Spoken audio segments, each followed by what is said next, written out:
Này xưởng trưởng, tôi muốn mua 5 vạn viên gạch, 1.000 viên ngói, chuyển tới Lương Sơn Bạc, tính toán xem tiền cụ thể bao nhiêu. Vụ trồng dưa hấu, nhờ trưởng làng hỗ trợ mà bớt đi biết bao nhiêu việc. Võ Tòng lái xe máy đến nhà máy gạch ngói Dương Trí để đặt mua 4.458 tệ, 50.000 viên gạch, 1.000 viên ngói, phí vận chuyển là hơn 100 tệ. Võ Tòng đưa ra 1.500 nhân dân tệ. Nếu hôm nay kéo được về nhà tôi thì tốt nhất. Nhà tôi ở cuối phía đông Lương Sơn Bạc.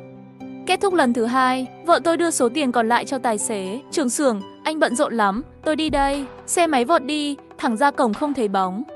Nhìn theo bóng lưng xe máy khuất xa, trưởng xưởng lẩm bẩm. Nhà Võ Tòng ở Lương Sơn Bạc, có thể lấy 5 vạn viên gạch để xây nhà không? Làng nghèo mà xây nhà bự nhỉ? Em trai của Kim Liên, Lý Bằng, lắc lư vai đến gần. Lý Bằng, chị gái em có phải lấy chồng họ Võ ở Lương Sơn Bạc không? Chị ba của tôi lấy chồng họ Võ, là một kẻ lưu manh đó. Anh hỏi vậy có ý gì? Vừa rồi, có một thanh niên từ làng Lương Sơn Bạc đi xe máy tới đây. Về việc kéo gạch cho nhà Võ Tòng, có liên quan gì đến anh rể em không? Võ Tòng chính là anh rể tôi. Anh ấy kéo gạch à? Kéo bao nhiêu? 5 vạn viên gạch, 1.000 viên ngói. Đã trả cọc rồi. Vì là nhà chị em đến, cậu cứ đi theo đi. Chở 2 xe gạch này, cậu ít nhất kiếm được 50 tệ. Lý Bằng mặt có vẻ ngạc nhiên. Anh rể tôi kéo 5 vạn viên gạch xây nhà à? Ít nhất cũng phải 8 sao đất sân vườn. Một vòng xây kín chắc chắn 10 mấy căn nhà gạch, 3-400 mét vuông, gỗ tồn 4-5 ngàn. Vôi vữa, thợ xây, tính chung cũng phải 12 hay 13.000 tệ. Nếu quan tâm đến cửa sổ, cửa chính sẽ tốn hơn 15.000 tệ. Ngày nay xây một căn nhà đã tốn 15.000 tệ. Chỉ gia đình giàu có nhất làng mới dám làm việc đó. Gia đình chị ba có tiền xây nhà không? Chắc chắn phải vay nợ nhiều tiền từ gia đình. Đừng bắt tôi làm tài xế xe chở gạch tới Lương Sơn Bạc, tôi không đi. Cậu nói câu đó ý gì? Sao cậu sợ làm việc chuyển gạch cho gia đình chị ba mình? Sợ chồng chị ba không trả tiền à? Lý Bằng nghĩ rằng nếu tự mình đi thì chỉ là làm việc miễn phí cho gia đình chị ba. Thậm chí trong vòng 3 ngày tới, chị ba sẽ đến nhà vay tiền bố mẹ. Phải nói rõ với bố mẹ, không cho chị ba vay một xu nào. Sau khi chuyển xong gạch, xe rời khỏi cổng nhà Kim Liên, quay lại nhà máy gạch ngói. Kim Liên hơi khó chịu. Em trai làm công nhân chuyển gạch, tại sao không đến chuyển gạch cho chị? Sợ chị không trả tiền à? Kim Liên thở dài. Nên về nhà một chuyến, nói rõ một số tình huống với bố mẹ.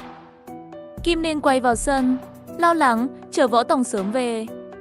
Võ Tòng, gạch đã chuyển hết rồi. Số lượng lớn thế kia, hơn 3.000 tệ ra khỏi tay em. Mà anh lại không thấy tiếc nuối à? 3.000 tệ ra khỏi tay em, anh không thấy tiếc nuối đâu. Có gì mà tiếc nuối đúng không? Chúng ta sẽ xây một ngôi nhà sang trọng nhất. Em rất vui. Vợ yêu của anh thực sự hạnh phúc khi em hạnh phúc.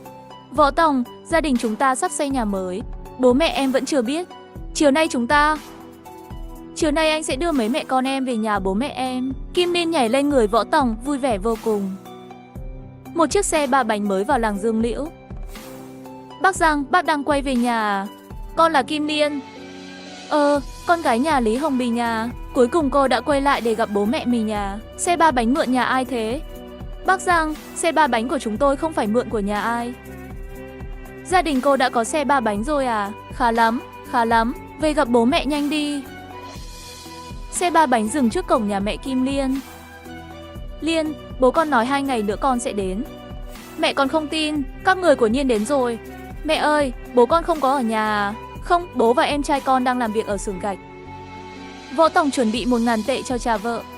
Hy vọng 1.000 nhân dân tệ này sẽ cải thiện mối quan hệ, rồi kể lại tình hình xây nhà cho bố vợ nghe. Nhưng trong nhà vắng ngắt.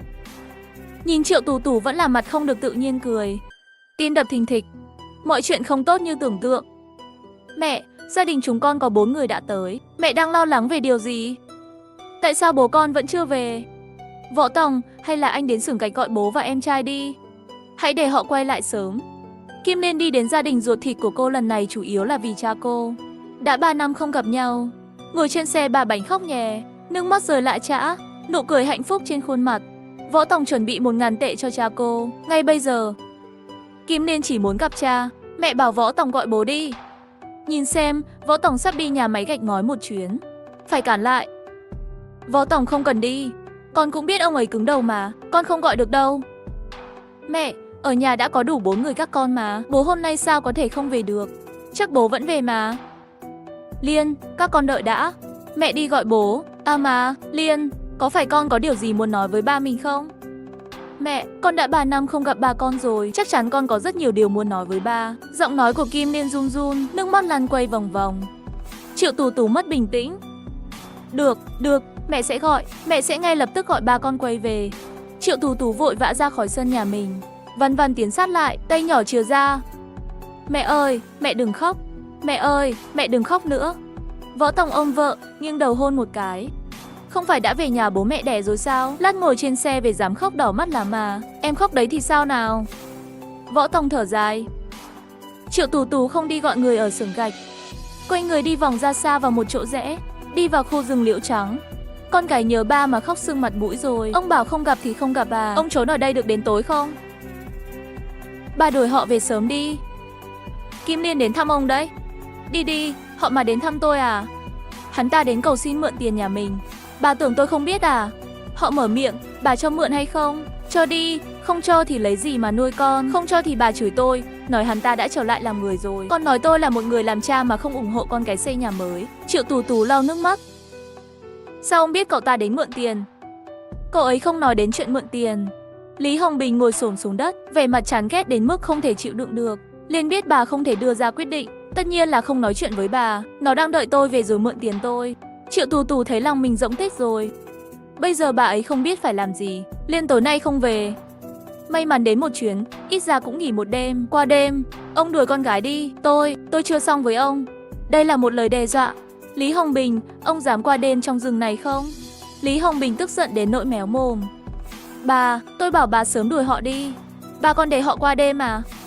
Lý Hồng Bình, ông có lương tâm không? Con cái ông, 3 năm không gặp rồi. Cả 4 mẹ con họ đến rồi. Không nhìn mặt một cái là đuổi đi sao? Ông có phải là con người không? Ông để con gái nghịch cả đời với ông thế này sao? Triệu Tú Tú quay đầu bỏ đi, nước mắt lưng tròng.